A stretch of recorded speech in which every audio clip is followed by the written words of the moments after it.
বাউলদের ধর্মবিশ্বাস, বাউল ফকিরদের ধর্মবিশ্বাস এবং তাদের জীবনাচার। প্রিয়দিনী ভাইরা, আমাদের সমাজে বাউল বা ফকির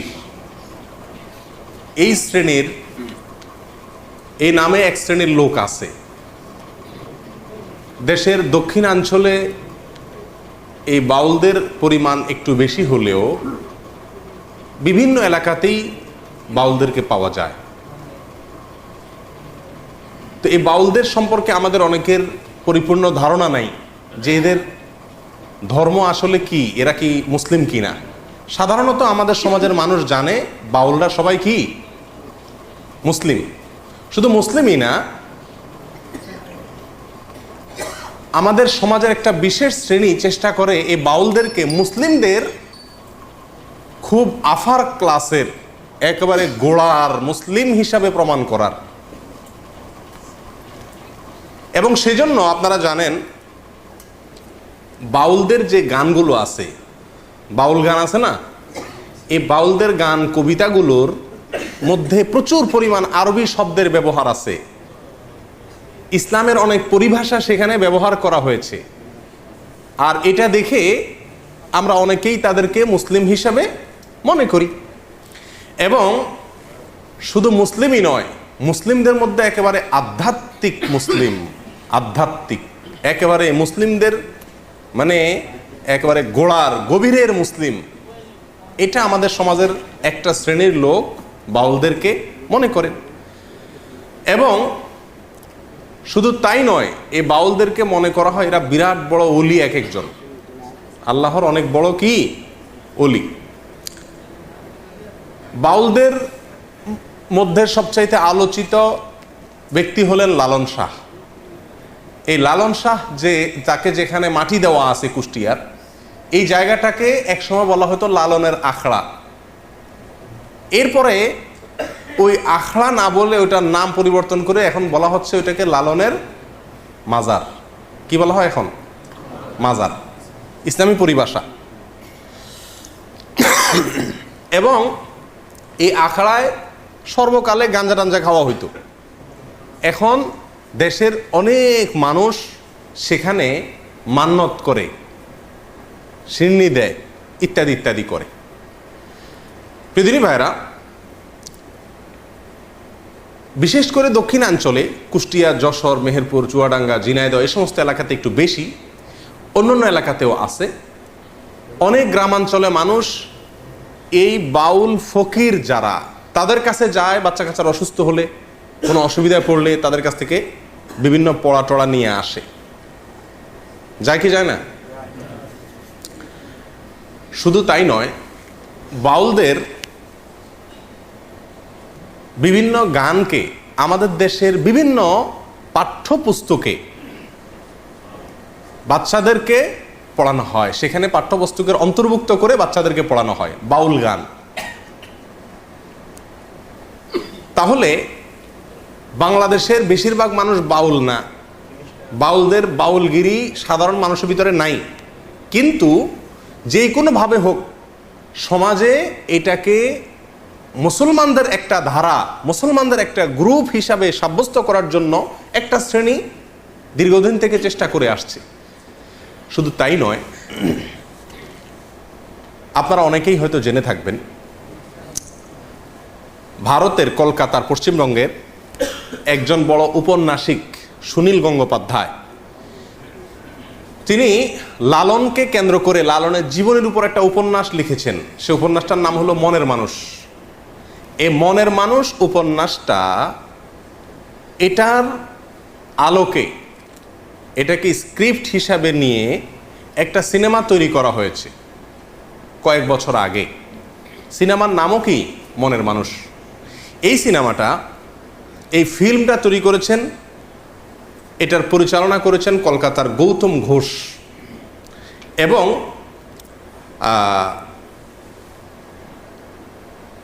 গৌতম ঘোষের সাথে সহযোগিতা করেছে আমাদের বাংলাদেশের চ্যানেল আইয়ের কর্ণধার ফরিদুর রেজা সাগর সাহেবের প্রতিষ্ঠান ইমপ্রেস টেলিফিল্ম। এই ইমপ্রেস টেলিফিল্ম আমাদের দেশের আর গৌতম ঘোষ এর যৌথ উদ্যোগে মনের মানুষ সিনেমা তৈরি হয়। এই সিনেমা লালন এবং বাউলদের জীবন আচারকে এই সিনেমার মাধ্যমে তুলে ধরা হয়েছে। এই সিনেমা যখন বের হয় তখন পত্রপত্রিকায় প্রচুর লেখালেখি হয়। লেখালেখি হলে আমার দৃষ্টি আকৃষ্ট হয় যে এত লেখালেখি হচ্ছে এটা নিয়ে, জিনিসটা কি।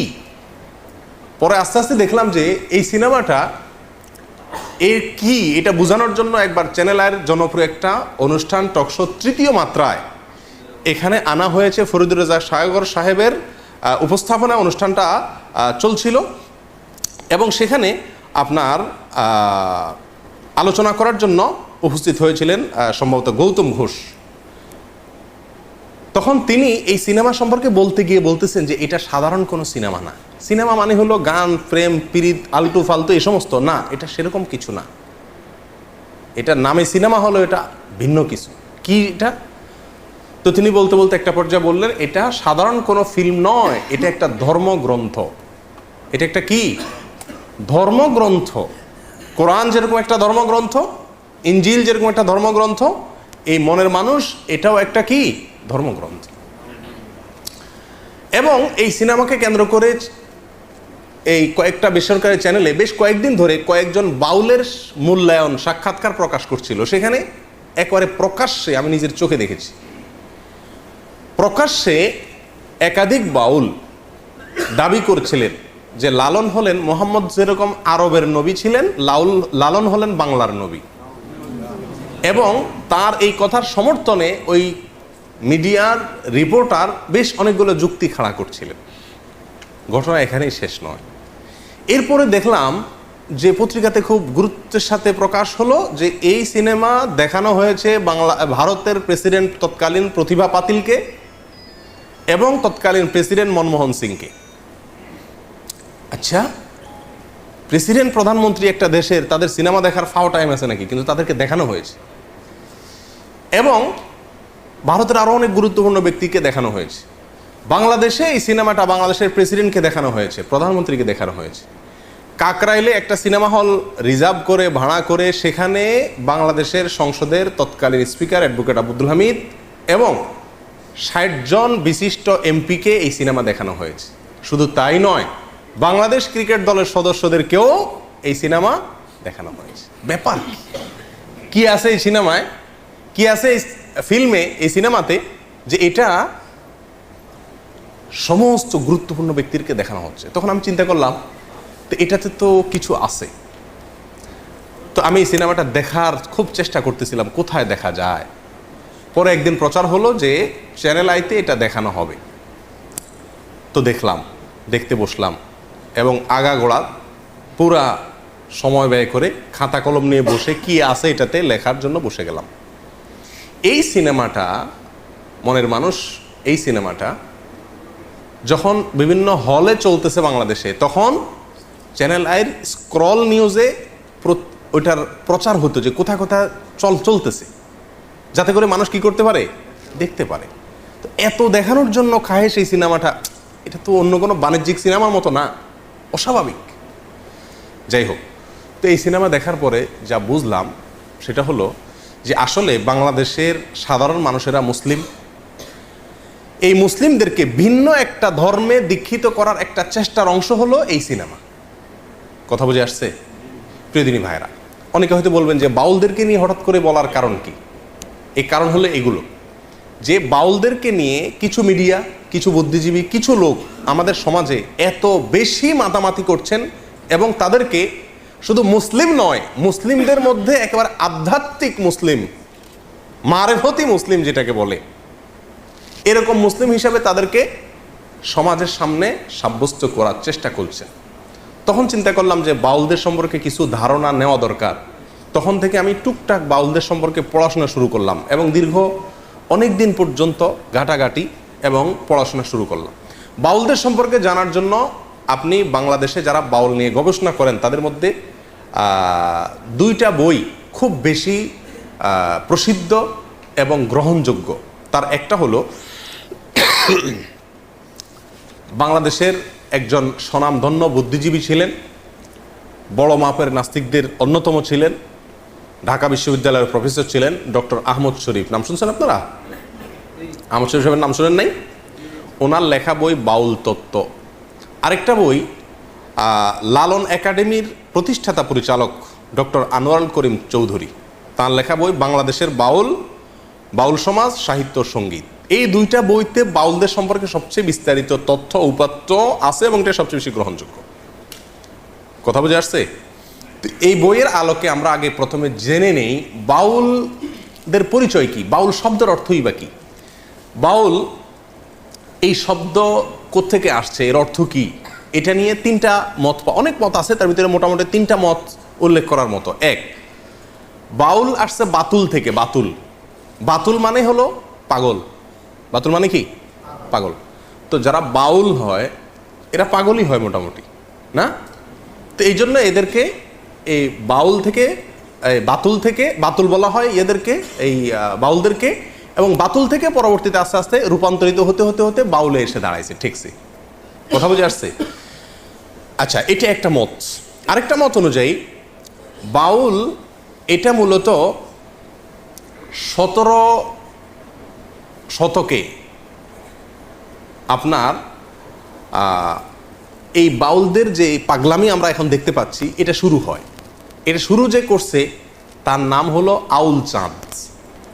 সে আউল চাঁদ এর নামে আউল থেকে হইতে হইতে বাউল হয়ে গেছে। এটা আরেকটা মত। কথা বুঝে আসছে? আচ্ছা, তৃতীয় নম্বর মত, যেটা ডক্টর আনোয়ারুল করিম চৌধুরী লালন একাডেমির প্রতিষ্ঠাতা পরিচালক, তার বাংলাদেশের বাউল বইয়ের 133 থেকে 145 নম্বর পৃষ্ঠার ভিতরে বাউলদের সম্পর্কে আলোচনা করতে, তাদের উৎপত্তি সম্পর্কে বলতে গিয়ে তিনি বলছেন যে বাউল এটা বাল শব্দ থেকে আসছে। আরবি ঠিক না, কোরআনে ব্যবহৃত। কোরআনে আল্লাহ সুবহানাহু ওয়া তাআলা বাল একটা শব্দের ব্যবহার এক জায়গায় করেছেন। অবশ্য এই একই মূল ধাতুর ব্যবহার কোরআনে আরো কয়েক জায়গায় হয়েছে। আল্লাহ সুবহানাহু ওয়া তাআলা বলেছেন, আতাদউনা বালান ওয়া তাদারুনা আহসানাল খালিকিন, তোমরা কি বালকে পূজা করো আর মহান সৃষ্টিকর্তাকে ভুলে বালকে পূজা করা শুরু করছো। এই যে বাল, এর পূজা, এর অর্চনা, এর উপাসনা করার ব্যাপারে কোরআনে নিষেধ আসছে, ইনজিলে নিষেধ আসছে, বিভিন্ন আসমানি গ্রন্থে নিষেধ আসছে। এই বাল একটা মূর্তি, একটা দেবতা।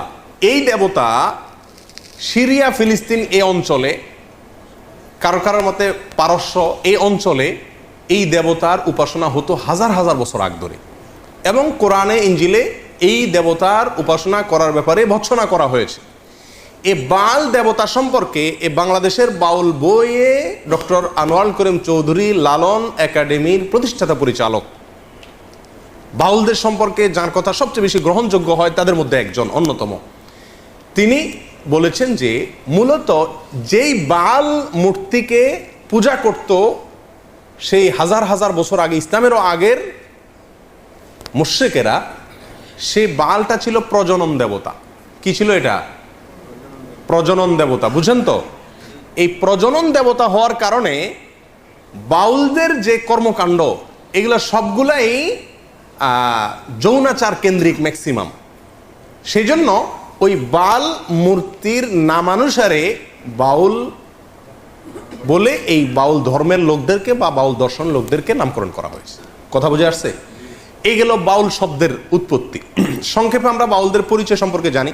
বাংলাপিডিয়াতে আছে, বাউল হলো লোক সম্প্রদায়ের একটা সাধন ভজন গোষ্ঠী যারা গ্রামে গঞ্জে গান গেয়ে ভিক্ষা করে বেড়ায়।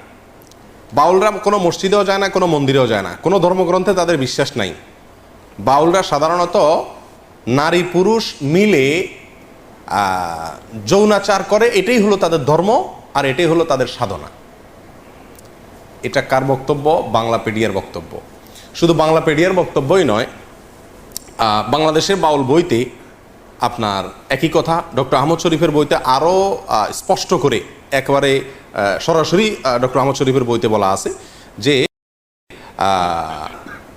বাউলদের মূলত যে সাধনা, এদের কর্মকাণ্ড, এ সবগুলাই হলো মূলত যৌনাচার। বাস কি সেটা বিস্তারিত আমরা পরে আসছি। প্রিয়দিনী ভাইরা, এই বাউলদের সম্পর্কে আমরা এখন জানবো তাদের কিছু বৈশিষ্ট্য, তাদের কিছু কর্মকাণ্ড, শেষে গিয়ে তাদের ধর্ম নিয়ে বিচার আলোচনা করবো ইনশাআল্লাহ বিদিনিল্লাহ। বাংলাদেশে মুসলমানদেরকে একটা ধর্মের লোক মনে করা হয়, হিন্দুদেরকে রাষ্ট্রীয়ভাবে স্বীকৃত একটা ধর্মের লোক মনে করা হয়, হ্যাঁ, খ্রিস্টানদেরকে একটা ধর্মের লোক মনে করা হয়, বৌদ্ধদেরকে একটা ধর্মের লোক মনে করা হয়, নাস্তিকদেরকেও ধর্মীয় দৃষ্টিকোণ থেকে একটা গ্রুপের লোক মনে করা হয়। কিন্তু বাউলদেরকে আমাদের সমাজ রাষ্ট্র আমরা মুসলিম হিসেবেই জানি। কিন্তু আজকের আলোচনা থেকে আপনি পরিষ্কার হয়ে যাবেন যে বাউল এটা আলাদা একটা ধর্ম, এবং সেই ধর্মটার স্বরূপ কি। এদের কখনো কখনো দেখা যাবে নাস্তিকদের সাথে মিলে, কখনো কখনো দেখা যাবে যে আপনার মুশরিকদের সাথে মিলে, কখনো কখনো দেখা যাবে যে মুসলিমদের সুরে তারা কথা বলে, জগা খিচুড়ি টাইপ। যাই হোক, বাউলদের যে সাধনা, আসেন তাদের কাজ কি, এই কাজ সম্পর্কে একটু জানার চেষ্টা করি। একটু আগে বলছিলাম যে বাউলদের মূল কাজ হলো যৌনাচারের মাধ্যমে ইবাদত করা, উপাসনা করা। কিরকম যৌনাচারের মাধ্যমে ইবাদত করা, উপাসনা করা? বাউলদের সমস্ত কর্মকাণ্ড হলো দেহকেন্দ্রিক, নিজের দেহকেন্দ্রিক। মাথা থেকে পা পর্যন্ত যে দেহটা আছে না, এই দেহটা নিয়েই সমস্ত ইবাদত বন্দেগী। মসজিদ না, মাদ্রাসা না, কোরআন না, হাদিস না, হজ না, জাকাত না, রোজা না, নামাজ না, কিচ্ছু না। সমস্ত ইবাদত বন্দেগী, সমস্ত সাধনা, সমস্ত ইবাদত উপাসনা সবকিছু হলো এই দেহকে কেন্দ্র করে। কথা বুঝে আসছে? এবং তারা বলে যে দেহই হলো পরম সম্পদ, আর দেহেই সৃষ্টিকর্তা আছে। দেহেই কি আছে? সৃষ্টিকর্তা আছে। ডক্টর আহমদ শরীফের হুবহু তার ভাষা হলো এরকম, কামাচার বা মিথুনাত্মক যোগ সাধনাই হলো বাউল পদ্ধতি। এবং এই দেহকে কিভাবে তারা সাধনা করে তার একটা স্বরূপ আসছে এই বইগুলাতে।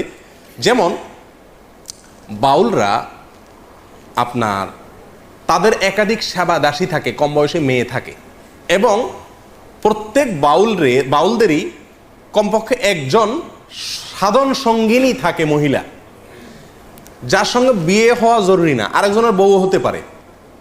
আমি বলতেছি না, তাদের বই পুস্তকের কথা। পরকীয়া তাদের ধর্মে বৈধ, গাঁজা পান করা তাদের সাধনায় বৈধ। তো এই বাউলরা তাদের সাধনার পদ্ধতি হলো, একজন ব্যক্তি পুরুষে সাধনা করে, তার জন্য একটা মহিলা লাগে, এবং তারা মনে করে এই সাধনাটা কখন হয়, যখন এই পুরুষ এবং মহিলা ব্যভিচারে লিপ্ত হয় এবং তাদের অর্গাজম হয়, ঠিক ওই সময় নাকি সৃষ্টিকর্তা হাজির হয়ে যায়। বুঝে আসছে কথা? বাস, যত বেশি এটা করতে পারবে তত বেশি সে কি পারবে, সে সাধনা করতে করতে একেবারে সফল হয়ে যাবে। সিদ্ধ পুরুষ বলে তারা, সফল পুরুষ হয়ে যেতে পারবে যত বেশি সে এই যৌনাচার করতে পারবে এবং দেহ নিয়ে তথাকথিত সাধনা করতে পারবে। বাউলদের অনেক গান আছে যে গানের অর্থ আমরা জানি না। এদের একটা রহস্যের বিষয় হলো, এরা বলে একটা, উদ্দেশ্য না আরেকটা। আরবিতে এটাকে ইস্তেআরা বলে। বুঝে আসছে কথা? শব্দ বলে একটা, উদ্দেশ্য আরেকটা, খুব কৌশলে। সাধারণ পাবলিক বুঝতে পারে না। অনেক গান আছে আমরা এটাকে আধ্যাত্মিক মনে করি, অনেকে খুব গাই, টেলিভিশনে প্রচার হয়, আমরাও খুব গাই অনেকে, কিন্তু জানি না এই গানের অর্থ কি। তার ভিতরে এক দুটো আপনাদের দেখাচ্ছি। বাড়ির পাশে আরশি নগর, সেটা এক পড়শি বসত করে, আমি একদিনও না দেখিলাম তারে। এই গান শুনছেন আপনারা? এই গান সম্পর্কে বাংলাদেশের বাউল বইতে আমার কথা হলে বলতেন যে আপনি মৌলবী মানুষ, আপনি তাদের বিরুদ্ধে বলবেন। আমার কথা না, বাংলাদেশে কোনো মৌলবীর কথা না, বাউলদের মানে পৃষ্ঠপোষক বলা যেতে পারে।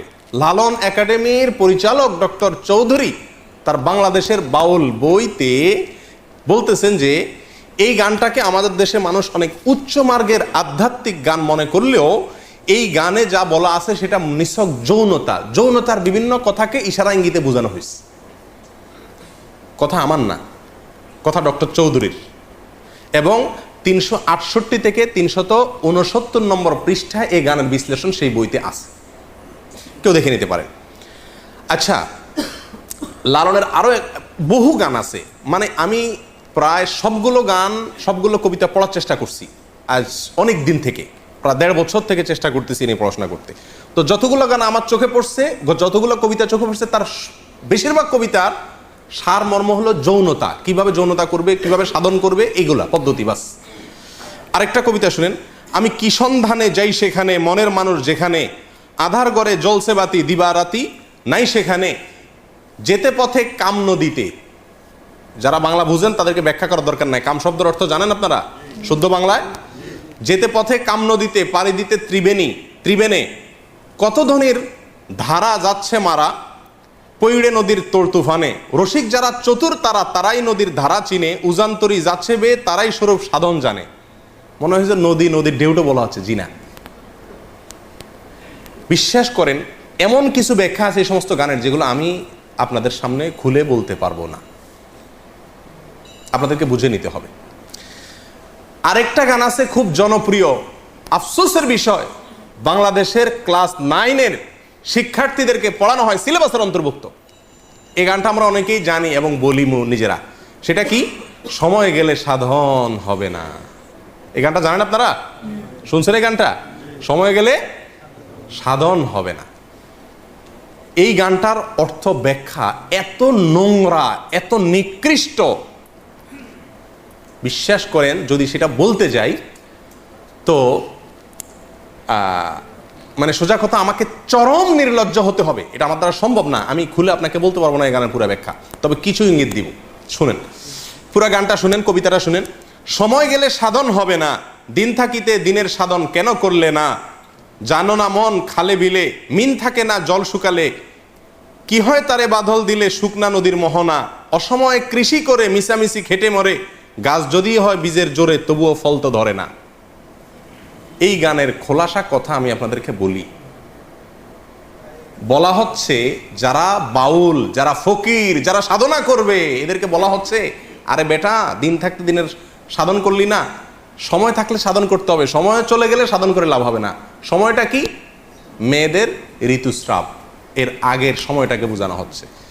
ঋতুস্রাবের আগের মুহূর্তে সাধন করতে হবে, ঋতুস্রাব হয়ে গেলে, মাসিক হয়ে গেলে তখন সাধন করলে আর কাজ হবে না। এ হলো খোলাসা কথা, আর এর চেয়ে বেশি আমি আপনাকে ব্যাখ্যা করে বলতে পারছি না। এখানে এই গানে যে এই কথাটা বোঝানো হয়েছে, এটা তো আমি দাবি করতেছি মৌলবী না, এটা বাউলদের বক্তব্য, তারাই বলতেছে যে এই গানের এই ব্যাখ্যা। রেফারেন্স নেবেন, একটা একটা করে নেন। এই গানের সময়, সাধন, মিন, বীজ, কৃষি এসব শব্দ যৌনকর্ম সংশ্লিষ্ট বিভিন্ন পরিভাষা। লালন গবেষক নেয়ামত আলী এবং বাংলাদেশের নেয়ামত আলী বলেছেন, এটা আমার বক্তব্য না, লালন গবেষক বলতেছেন যে এই শব্দগুলো দ্বারা বিভিন্ন যৌন কর্মের বিভিন্ন মুহূর্ত, বিভিন্ন সময়, বিভিন্ন পরিভাষাকে বোঝানো হয়েছে। আর বাংলাদেশের বাউল বইতে 357 নম্বর পৃষ্ঠায় এই একই কথা বলা হয়েছে যে এই গানটা অনেকে মনে করে আধ্যাত্মিক গান, সময় গেলে সাধন হবে না, মানে আল্লাহর যাওয়ার জন্য এবার বন্দি করতে বলতেছে না, এখানে সেক্স করতে বলতেছে, যৌনচার করতে বলা হচ্ছে, জেনা করতে বলা হচ্ছে, এবং তার সময় বলা হচ্ছে কখন করতে হবে কখন করা যাবে না। আর এটাই খুব পরম, এটা ক্লাস 9-এ বাচ্চাদেরকে পড়ানো হয় আমাদের দেশে।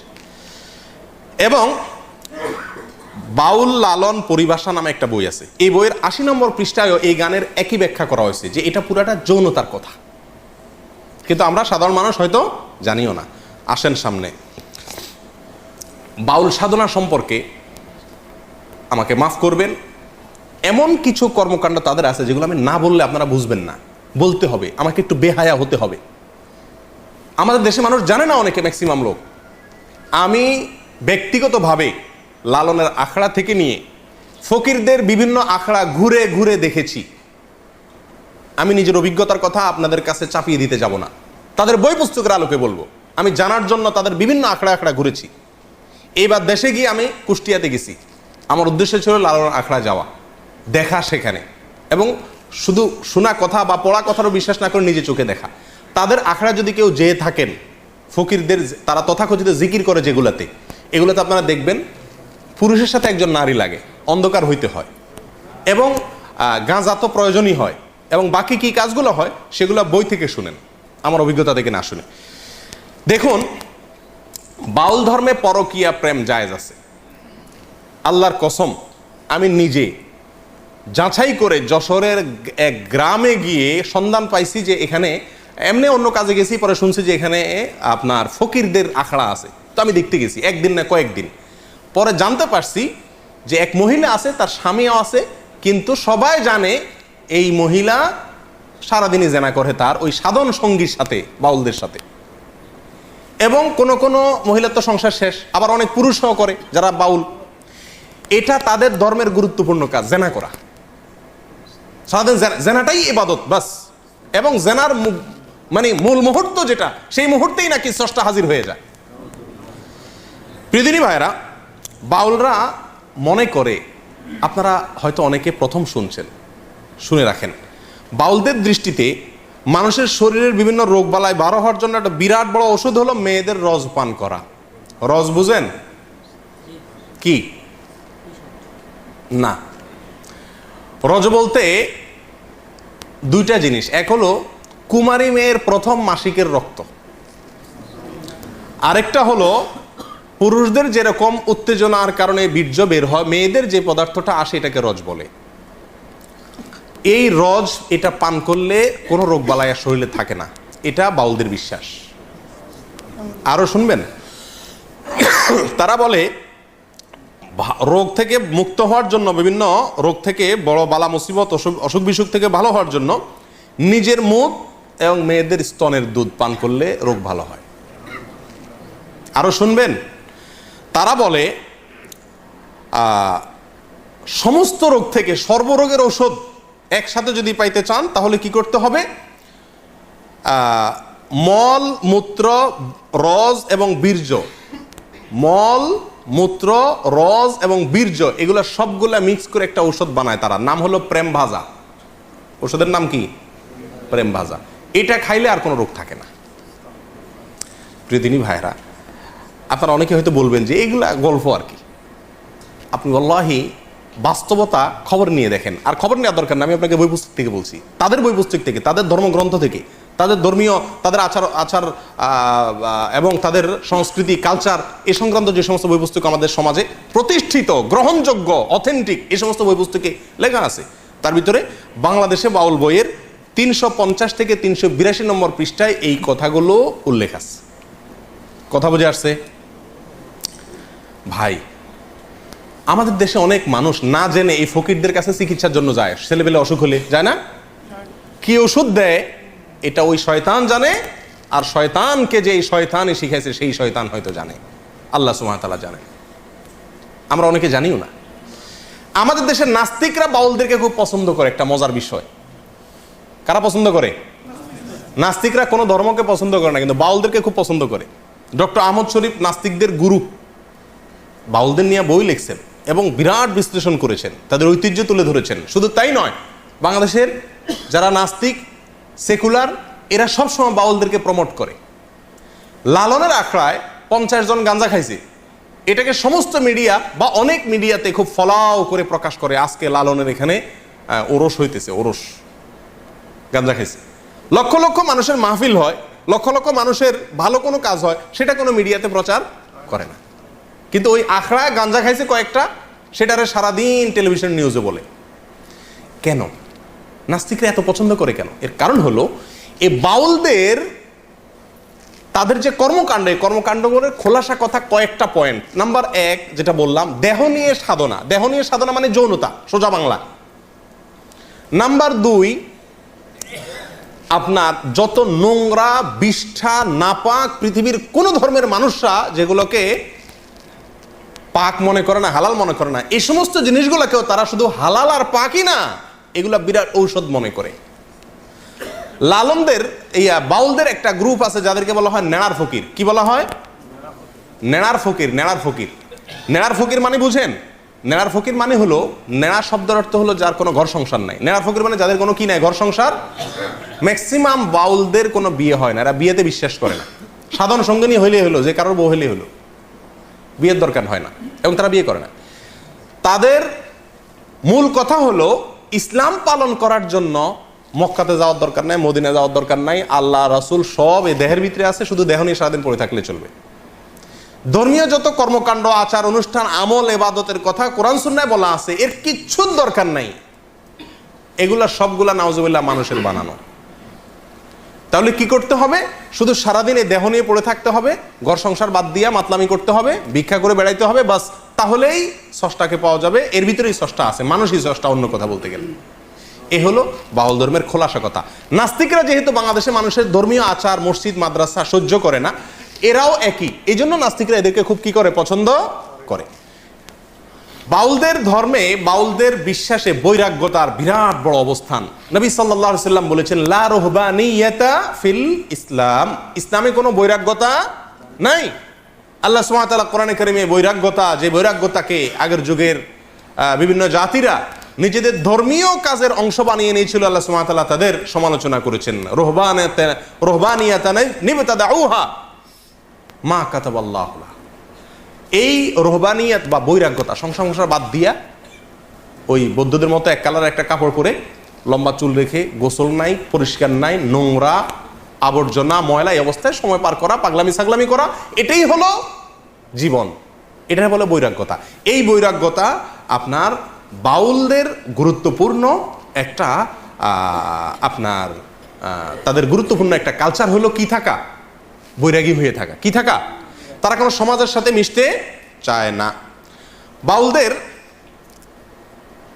জৈবিক প্রয়োজনে তারা সাধারণ সঙ্গনের সাথে মিশে, সেটা তো ঠিক আছে, ভিক্ষা করে খায়, সেটা তো। এবং তারা নিজেদেরকে বলে আমরা মুক্ত পুরুষ, আমাদের কোনো সমাজের কোনো বন্ধন নাই, আমরা সমাজের কোনো বন্ধন মানি না, যেমনে মনে হচ্ছে এমনি চলি, পাগলের মতো। বুঝে আসছে কথা? এদের হাজার হাজার যে গানগুলো আছে, এই গানগুলো সম্পর্কে আগেও আপনাদেরকে কিছুটা ধারণা দিয়েছি, এখনো বলছি যে এই গানগুলোর সবগুলাই হলো যৌনতা নির্ভর, এবং যৌনতার বিভিন্ন কৌশল, কলা কৌশল, বিভিন্ন পদ্ধতি, সময়, ক্ষণ ইত্যাদি, এগুলো সবই সমস্ত গানে বাতানো আছে। সুধীর চক্রবর্তী নামে বাংলাদেশে একজন লালন গবেষক আছেন, বাউল গবেষক আছেন। এই ভদ্রলোকের একটা বই আছে, এই বইটার নাম হলো গভীর নির্জন পথে। এই বইয়ের 14 নম্বর পৃষ্ঠার প্রথম সংস্করণে উনি লিখেছেন যে বাউলদের গান বুঝতে হলে তাদের পরিভাষা বুঝতে হবে। তারা বলবে একটা, উদ্দেশ্য আরেকটা, সাধারণ মানুষ সব কিছু বুঝে না। তো উনি উপমা দিতে গিয়ে বোঝাইছেন যে, যেমন আমাবস্যা মানে নারীর ঋতুকাল, যখন মাসিক হয় ওইটার আমাবস্যা। লালনদের কোনো গানে যদি আমাবস্যা হয় তাহলে বুঝবেন নারীর ঋতুকালকে বোঝানো হচ্ছে। বাঁকা নদী মানে হলো স্ত্রীর যৌনি, কুমারী মানে কাম, লতা মানে সন্তান, চন্দ্র সাধন মানে হলো মলমূত্র পান। এরকম তাদের বিভিন্ন ভাষা আছে, পরিভাষা আছে। এগুলো আমার বক্তব্য নয়, সুধীর চক্রবর্তীর বক্তব্য। বইয়ের নাম গভীর নির্জন পথে, পৃষ্ঠা নম্বর 14। তাহলে একটা ধারণা পাইছেন তো বাউলদের কর্মকাণ্ড সম্পর্কে? আচ্ছা, এখান থেকে আমরা জানলাম যে তারা বৈরাগী, সংসার ধর্ম চায় না, আগলামি পাগলামি করে। এ হলো তাদের জীবন। বিকৃত যৌনাচার, বিকৃত যৌনাচার আর অসামাজিক জীবনযাপন, এগুলা হলো পাগলামি। এটা হলো বাউলদের কর্মকাণ্ড। আচ্ছা, আমাদের সমাজে যে সমস্ত বাউলরা আছে, এই বাউলদের আরেকটা গুরুত্বপূর্ণ বিশ্বাস হলো, বাউলরা মনে করে গান বাজনা শুধু হালাল না, এটা তাদের ধর্মের অন্যতম অনুষঙ্গ। আপনি দেখবেন বাউলদের হাতে একটা একতারা থাকে না, লক্ষ্য করছেন নি? একতারা বাজাবে আর গান গাবে, আপনার সাধনের নামে যৌনতা করবে, ভিক্ষা করে খাবে, গাঞ্জা খাবে। এই যে তাদের গানের বিষয়টা, তারা গান গায়, কত মানুষই তো বাংলাদেশে গায়, তারাও গায়, সমস্যা কি? সমস্যা হলো যেখানে, সেটা হলো বাংলাদেশে যারা গান গায় তাদের কেউ দাবি করতে যায় না যে গান গাওয়া হালাল। কিন্তু বাউলরা গান তো গায় গায়, দাবি করে যে কোরআন হাদিসের দৃষ্টিতে গান হালাল। কোরআন হাদিসের দৃষ্টিতে কি গান হালাল? মনের মানুষ যে সিনেমার কথা আপনাদেরকে শুরুতে বলছিলাম, এই সিনেমার কয়েকটা সিনারিও আছে, যেগুলোতে কয়েকটা দৃশ্য আছে, যে দৃশ্যগুলোতে দেখানো হয়েছে যে গান কিভাবে কোরআন হাদিস দ্বারা প্রমাণিত। এবং লালন একবার ওই সিনেমাতে দেখানো হয়েছে, এক মৌলবীর সাথে তার তর্ক হয়েছে, বাহাস হয়েছে। সে তর্কে মৌলবী বলছে গান হারাম, সে বলছে গান হালাল। তো এই তর্কে লালন জিতে গেছে। এখন সিনেমা তো যেমনি ইচ্ছে এমনি বানায়, ওই মৌলবীরা হারাইয়া লালন রে জিতে দিছে, আর মার হাবা, তাহলে গান হালাল। এই মৌলবীরা বলে গান হারাম, বাদ্য হারাম, এগুলো সব মূর্খ, কিচ্ছু জানে না। লালনের একটা গান শুনেন, লালন বলেন গান হালাল হওয়া সম্পর্কে লালন বলে, আকাশটা কাঁপছিল কেন, জমিনটা নাচছিল কেন, বড় পীর ঘামছিল কেন, যেই দিন খাজা গান গেয়েছিল, সেই বড় পীর ঘামছিল কেন, সেই দিন খাজা গান গেয়েছিল, যেই দিন আল্লাহ রাসূলের গান, পীর আউলিয়ার শান, যারা বলে গান হারাম জ্ঞানহীন। হ্যাঁ, কার এটা? লালন সাহেবের। লালন ফকির বলতেছেন যারা বলে গান হারাম, এই মৌলভী সাহেবরা সব কি? ব্যাককল, জ্ঞানহীন। উনি হলেন সবচেয়ে বড় আলেম। উনি ফতুয়া দিচ্ছেন যে এটা পীর আউলিয়ার শান, আল্লাহ রাসূলের গান। বুঝে আসছে কথা? প্রিয়দিনী ভাইরা,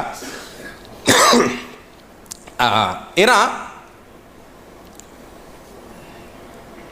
গানকে হালাল করে এবং গান বাজনাই এদের সারাদিন এ জিকির সাধনা, ভজন সাধন এদের।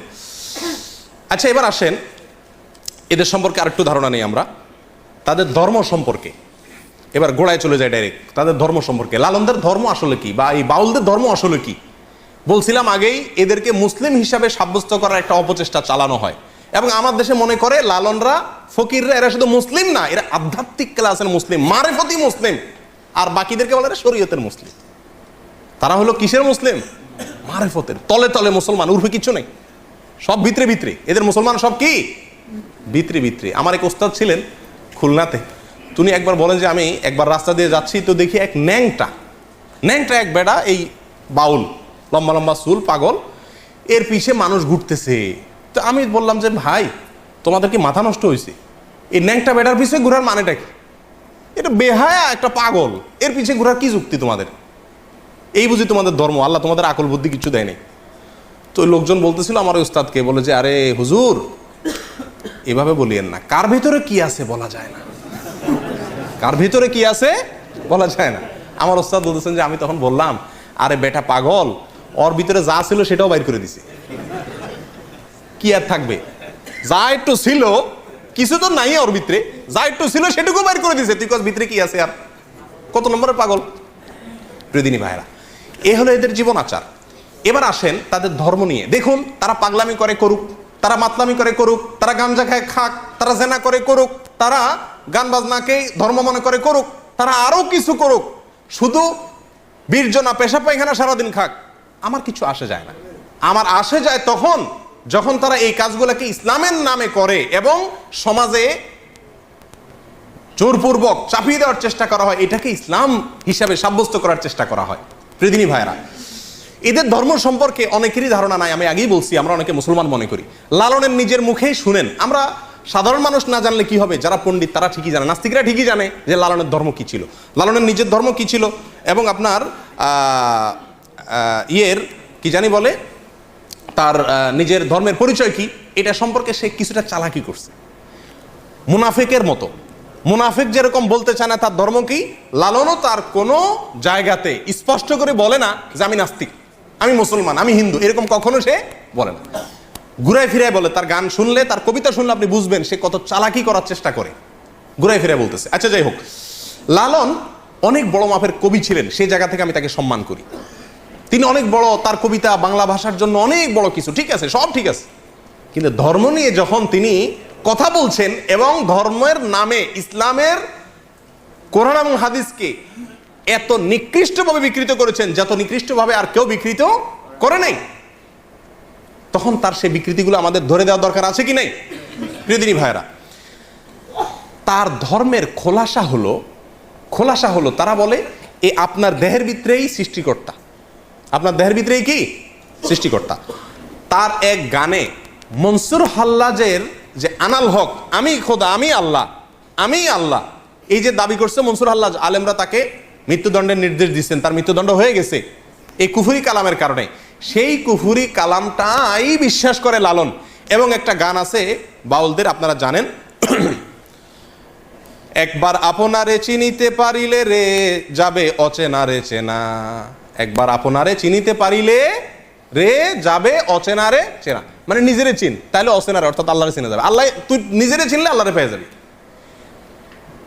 আরবিতে একটা প্রবাদ আছে, নাউজুবিল্লাহ, অনেকে এটাকে হাদিস হিসাবে পেশ করে, সেটা হলো যে মান আরাফা নাফসাহু ফাকাদ আরাফা রব্বাহু।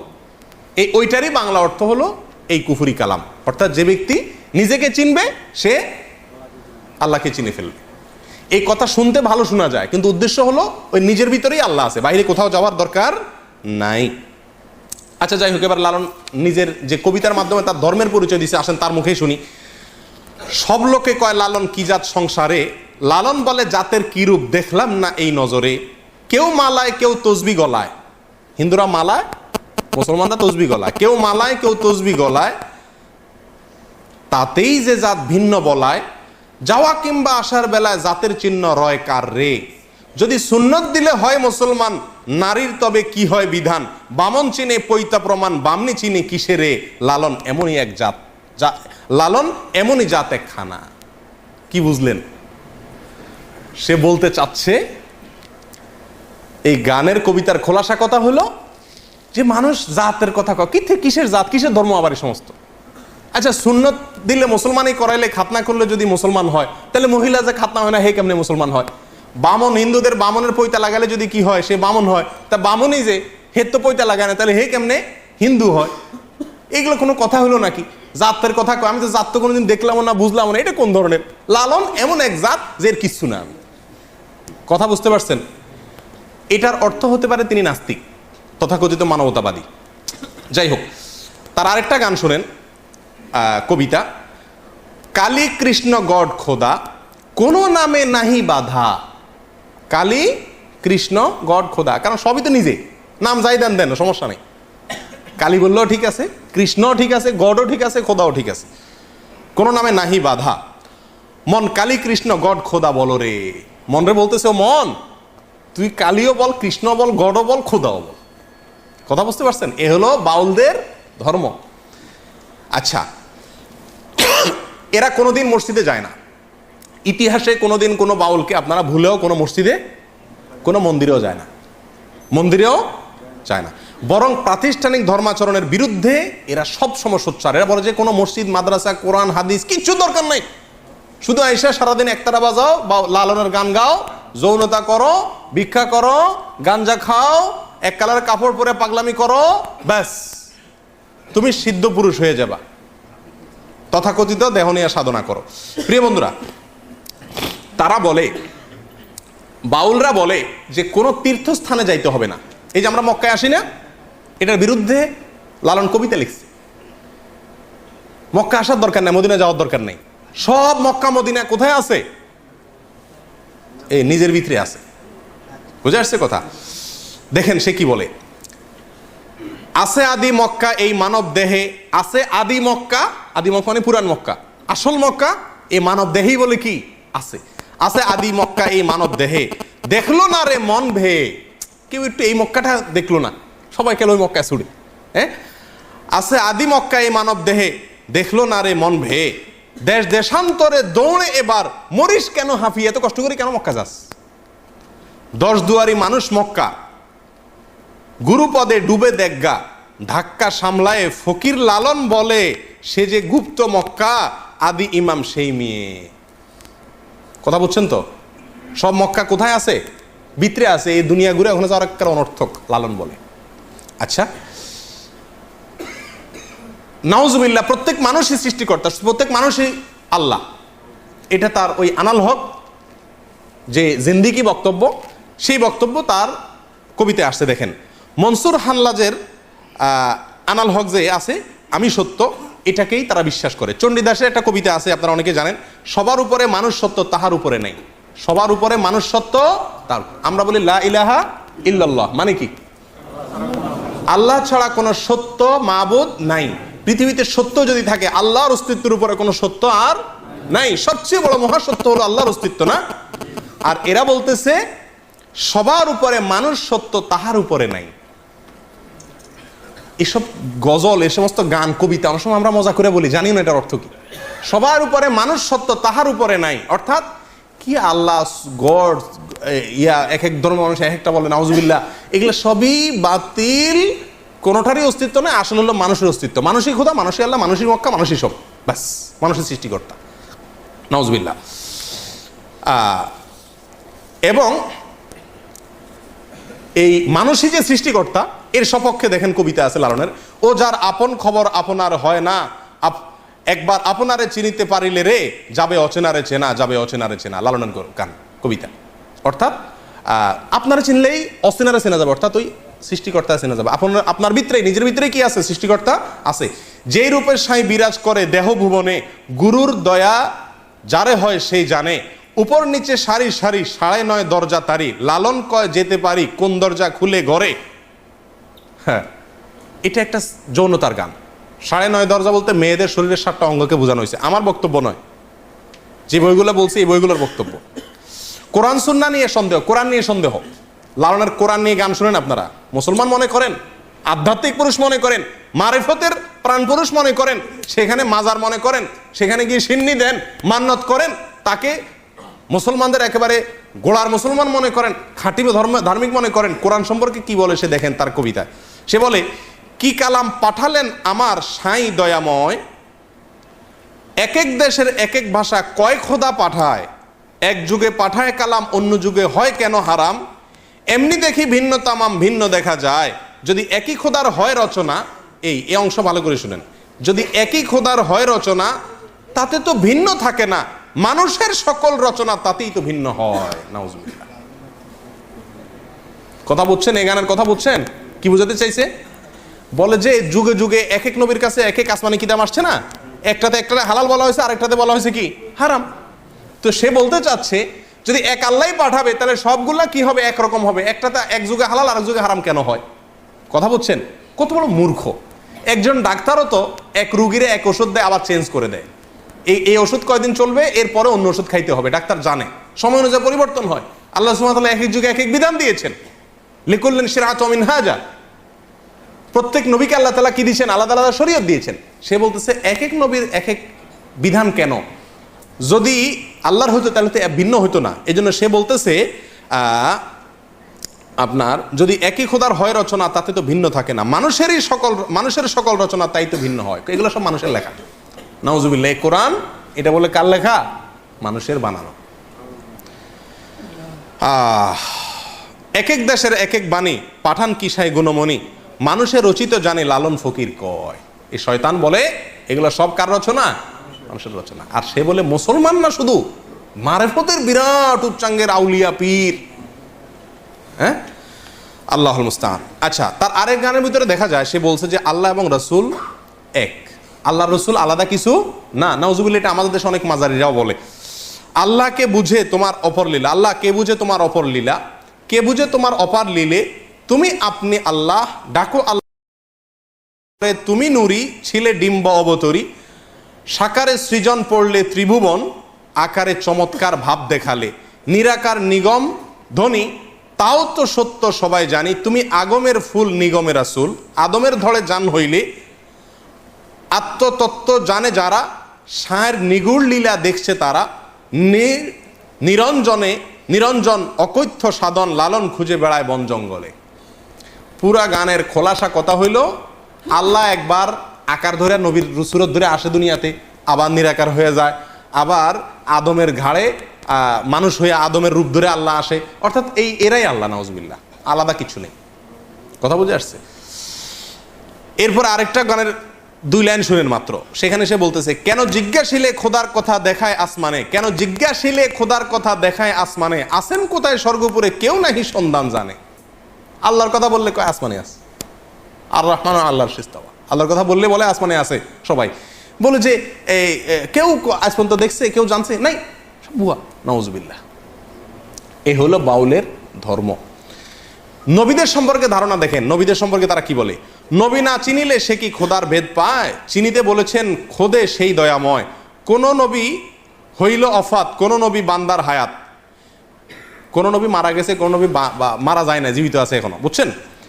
নিহাজ করে জানলে নেহাজ যাবে সংশয়, যে নবী পারের কান্ডার জিন্দা সে 4 যুগের উপর, হায়াতুল মুরসালিন নামে তার জন্য, তার সেই জন্য কয়।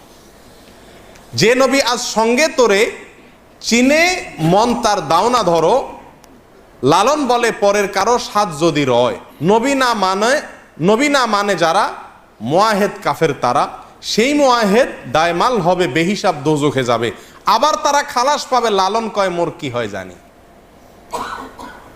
এটার শেষ লাইনটাতে বোঝানো বলা হচ্ছে যে নবীরে অস্বীকার করলে তারা কাফের। লালন বলতেছে দুজকে যাবে বলতেছে, তো এরা দুজকে সাহস করে আবার চলে আসবে জান্নাতে। কাফেররা অনন্ত অসীমকাল জাহান্নামে থাকবে না নবীর স্বীকার করলে? আর সে বলতেছে কি আবার তারা খালাস পাবে। তার গানে বলতেছে এরা আবার কি পাবে? খালাস। দেখেন, শুধু ফতোয়া দিচ্ছে না, কে জান্নাতে যাবে কে জাহান্নামে যাবে, কি হবে না হবে, কে আল্লাহ কে রসুল, সব সে বলতেছে। এ হলো এদের ধর্ম। পৃথিবী ভাইরা, এদের কালিমা, লালনদের এই বাউলদের কালিমা আছে। এদের কালিমা কি জানেন? এদের কালিমা সম্পর্কে ধারণা নেওয়ার জন্য শুনেন তাহলে। সুধীর চক্রবর্তীর ব্রাত্য লোকায়তন বইয়ের, ব্রাত্য লোকায়ত লালন বইয়ের 2য় সংস্করণে 4 থেকে 95 নম্বর পৃষ্ঠায় আছে যে লালন শাহর অনুসারীদের মধ্যে একটা অংশ একবার 1986 সালে সরকারের পক্ষ থেকে লালনের আখড়া এটার তদারকি করার জন্য কুষ্টিয়া ভার্সিটির একজন প্রফেসরকে সরকার দায়িত্ব দিয়েছে যে আপনি লালনের যে আখড়াটা আছে, যেটা মাজার বলে, এটা আপনি দেখাশোনা করেন, এখানে যা যা লাগে আপনি করেন। তখন তিনি ওখানে কোরআন খানের ব্যবস্থা করছে, ওই যে মাজারে যেগুলো হয় বেদাতি কাজ, তো কোরআন খানিটা নিয়ে এগুলোর ব্যবস্থা করছে। ইসলামিক কিছু কাজ কাম চালা দিছে, ওয়াজ মাহফিল কোরআন খানি এগুলো চালা দিছে। দিলে তখনকার কুষ্টিয়া জেলা প্রশাসকের কাছে যে তাদের একটা দল 1986 সালে, এই ঘটনা লেখা আছে কোন বইতে বলছিলাম? সুধীর চক্রবর্তীর লেখা ব্রাত্য লোকায়তন লালন 4 থেকে 95 নম্বর পৃষ্ঠার ভিতরে এই ঘটনার উল্লেখ আছে। এখানে আপনার এরা যায় ইয়ের কাছে, জেলা প্রশাসকের কাছে বলতেছে যে আমাদের এখানে এই লালনের এটা হলো আমাদের মক্কা মদিনা, এটা হলো আমাদের তীর্থভূমি, এখানে কোরআন তেলাওয়াত মুসলমানদের কর্মকাণ্ড, এটা দারুণ অপমান আমাদের জন্য। আমাদের ধর্ম ইসলামও না হিন্দুও না, আর আমাদের কালেমা ভিন্ন। কি তোমাদের কালেমা? তারা বলে যে আমাদের কালেমা হলো লা ইলাহা ইল্লাল্লাহ লালন রাসূলুল্লাহ। বই নম্বর বললাম, পৃষ্ঠা নম্বর বললাম, সালের কথা বললাম, এবং একটা বই নয় 4-5টা বইতেই এই একই ঘটনার পুনরাবৃত্তি উল্লেখ আছে। প্রিয়দিনী ভাইরা, এই হলো বাউল ধর্ম, এ হলো লালনদের ধর্ম, এ হলো ফকিরদের ধর্ম। এর সাথে ইসলামের কোনো ন্যূনতম সম্পর্ক আছে কিনা এটা বোঝার জন্য কোনো আলেম হওয়ার, কোনো পণ্ডিত হওয়ার, কোনো শেখ হওয়ার, মুফতি হওয়ার প্রয়োজন নাই। সাধারণ মানুষই খুব সহজে বুঝতে পারে যে এদের এই সমস্ত জীবনাচারের সাথে, এই সমস্ত বিশ্বাসের সাথে ইসলামের ন্যূনতম কোনো সম্পর্ক থাকতেই পারে না। যারা আল্লাহর অস্তিত্বকে অস্বীকার করে, যারা আল্লাহর রসুলকে এক বলে, যারা মানুষকেই সৃষ্টিকর্তা বলে, যারা মানুষের মধ্যেই সৃষ্টিকর্তা আছে বলে, যারা জেনা করাটাকেই সবচেয়ে বড় ইবাদত মনে করে, জেনা করার চরম মুহূর্তটাকেই তারা ইবাদতের চরম মুহূর্ত মনে করে, যারা গাঞ্জা খাওয়াটাকে তাদের ধর্মীয় কাজের গুরুত্বপূর্ণ অংশ মনে করে, কোরআন এবং সুন্নাহ সম্পর্কে তাদের যে কবিতা গানগুলো আছে সেগুলোর কথা আপনারা শুনলেন, এগুলোকে যারা ধর্ম মনে করে, এই সমস্ত লোকেরা কোনোভাবে মুসলমান হতে পারে? কিন্তু আমাদের দেশে তাদেরকে শুধু মুসলমান মনে করে না, পানি পড়ার জন্য তাদের কাছে যায়, ফকিরদের কাছে, তাদের কাছে আশ্রয় নেয়, নেয় কি নেয় না? আল্লাহ তাআলা আমাদের সকলকে এদের এই সমস্ত ভণ্ডামি, এদের এই সমস্ত মুনাফিকি, এদের এই সমস্ত 2 নাম্বারিকে আল্লাহ তাআলা আমাদের দেশের মানুষকে বুঝার তৌফিক দান করেন। লালনদের আকীদা এবং বিশ্বাস, তাদের ধ্যান এবং ধারণা, এ সম্পর্কে বিস্তারিত অনেক সময় নিয়ে আলোচনা করা দরকার, কিন্তু অত সময় আমাদের হাতে নাই। সংক্ষেপে যেটুকু বললাম তার সামারিও মোটামুটি বলে দিয়েছি যে এদের ধর্মটা বা এদের দর্শনটা, এদের জীবনাচারটা কি, তার একটা চিত্র আপনাদের সামনে নিশ্চয়ই ফুটে উঠেছে। অতএব এই তাদের আসল পরিচয়, আসল রহস্য, আসল কর্মকাণ্ড এটা আমার দেশের প্রত্যেকটা মানুষ জানুক, জানা দরকার আছে। তারপরে মানুষ লালনকে গ্রহণ করে বর্জন করে সাধারণ মানুষের উপর আমরা ছেড়ে দিতে পারি। আমাদের দেশে জোর করে চাপিয়ে দেওয়ার চেষ্টা বারবার করা হয়। ক্লাস 9-এর বইতে লেখা বাচ্চাদের পড়ানো হচ্ছে সময় গেলে সাধন হবে না, যৌনতার কবিতা। মাসিক থাকতে যৌনাচার করতে হবে, না হলে সাধন হবে না মাসিক আসার আগে। এই কবিতারে পড়ানো হচ্ছে ক্লাস 9-এ বাচ্চাদেরকে আধ্যাত্মিক কবিতা হিসেবে। এবং এই কবিতার এই ব্যাখ্যা আমি আপনাদেরকে আগেই বলেছি, এটা আমার ব্যাখ্যা নয়, এটা ডক্টর আহমদ শরীফের ব্যাখ্যা, এটা ডক্টর আনোয়ার করিম চৌধুরীর ব্যাখ্যা, এটা সুধীর চক্রবর্তীর ব্যাখ্যা, এটা লালন পণ্ডিতদের ব্যাখ্যা, লালন একাডেমির কর্তাদের ব্যাখ্যা, আমাদের সাধারণ মৌলভী সাহেবদের ব্যাখ্যা নয়। অতএব আল্লাহ তাআলা এদের এই সমস্ত চক্রান্ত থেকে, শয়তানি থেকে আল্লাহ তাআলা আমাদেরকে হেফাজত থাকার তৌফিক দান করেন। কেন মনের মানুষ সিনেমাকে ভারতের প্রেসিডেন্ট প্রধানমন্ত্রীকে দেখানো হয়েছে? কেন মনের মানুষ সিনেমা আমার দেশের প্রেসিডেন্ট প্রধানমন্ত্রী দেখানো হয়েছে? কেন মনের মানুষ সিনেমাটাকে সিনেমা বানায়া কাকালে হল রিজার্ভ করে 60 জন এমপিকে, জাতীয় ক্রিকেট দলের সমস্ত খেলোয়াড়দেরকে, জাতীয় সংসদের স্পিকারকে দেখানো হয়েছে? কেন এটা নতুন সিনেমা টিভিতে ফ্রি দেখানো হচ্ছে? কেন কোন হলে চলতেছে তার অ্যাড্রেস টিভিতে সারাদিন প্রচার করা হচ্ছে? তার রহস্য এখন বুঝছেন তো? এটাকে একটা ধর্ম, এই ধর্ম বাংলাদেশে প্রতিষ্ঠা করতে চায় কিছু লোক, কিছু নাস্তিকরা। আল্লাহ তাআলা আমাদের চোখগুলাকে খুলে দেওয়ার তৌফিক দান করেন, আমরা যেন চোখগুলা খুলতে পারি, বুঝতে পারি। ওমা তৌফিক ইল্লা বিল্লাহ।